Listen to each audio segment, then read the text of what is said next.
Walaupun kita punya banyak uang, kita tidak bisa membeli kesehatan.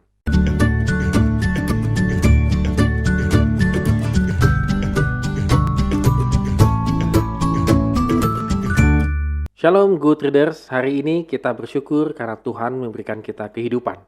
Dan kita akan kembali melanjutkan bacaan kita di Mazmur pasal yang ke-49, tetap semangat untuk membaca Mazmur ini. Ya, good readers, kalau kita baca Mazmur ini bagi saya sih sangat mengerikan. Bagi saya sih sangat menyentuh hati ya. Dan mungkin banyak konsep yang kita pahami selama ini menjadi salah begitu ya.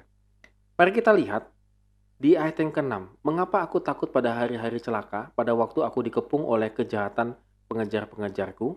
Mereka yang percaya akan harta bendanya dan memenggahkan dirinya dengan banyak kekayaannya mereka.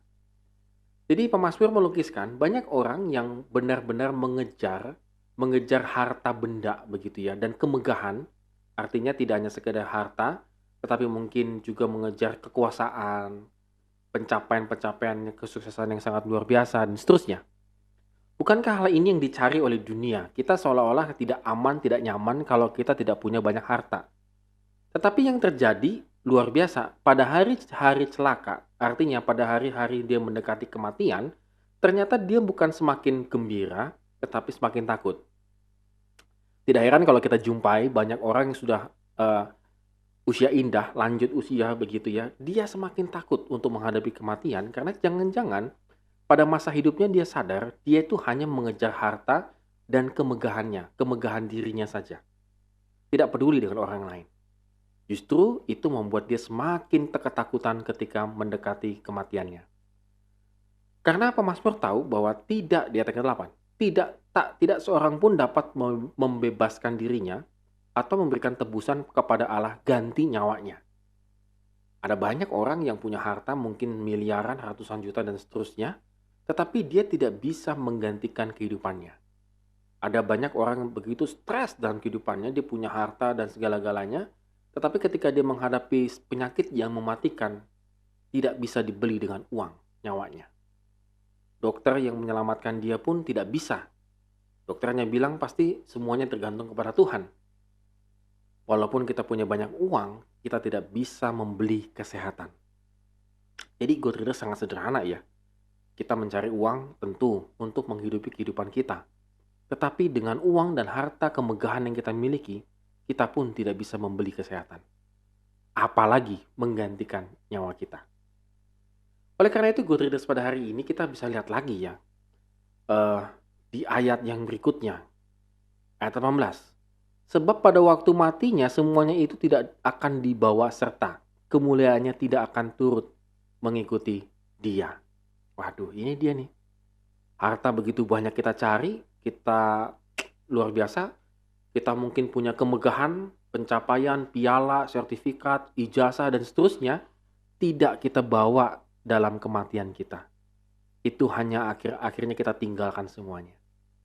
Jadi pemazmur ingin mengatakan kepada kita bahwa apapun yang kita akan capai dalam kehidupan ini, kalau tidak disertai dengan Tuhan, itu akan menjadi sia-sia. Di ayat yang ke-19, sekalipun ia menganggap dirinya berbahagia pada masa hidupnya karena banyak harta, banyak prestasi, banyak kemegahan dan seterusnya, sekalipun orang menyanjungnya, wow dia tuh baik banget loh. Perhatikan kalimat berikutnya, karena ia berbuat baik terhadap dirinya sendiri. Ada begitu banyak orang yang akhirnya meninggalkan dunia ini, dia pikir sudah dengan berbuat baik sudah cukup. Ternyata orang yang demikian itu hanya berbuat baik untuk dirinya sendiri. Untuk dirinya sendiri.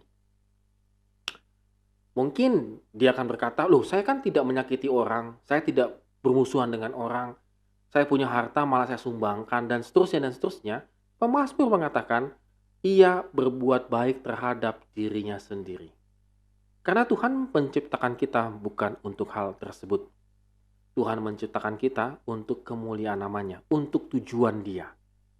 Pemazmur kembali lagi mengingatkan kita bahwa ketika kita hidup di dunia ini mencari harta dan seterusnya, itu benar dan tepat, tetapi harus hidup di dalam Tuhan.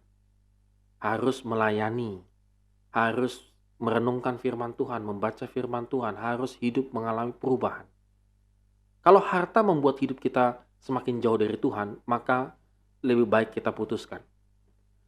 Harta yang kita punya, apapun yang kita punya, kemegahan yang kita punya, seharusnya menjadikan kita semakin dekat dengan Tuhan, sehingga kita tahu isi hati Tuhan itu apa, kehendak Tuhan itu apa.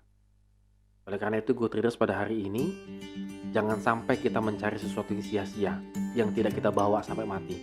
Tetapi carilah yang kekal, yaitu apa? Iman kepada Tuhan semakin bertumbuh, dan kasih kita kepada Tuhan dan sesama semakin bertumbuh juga.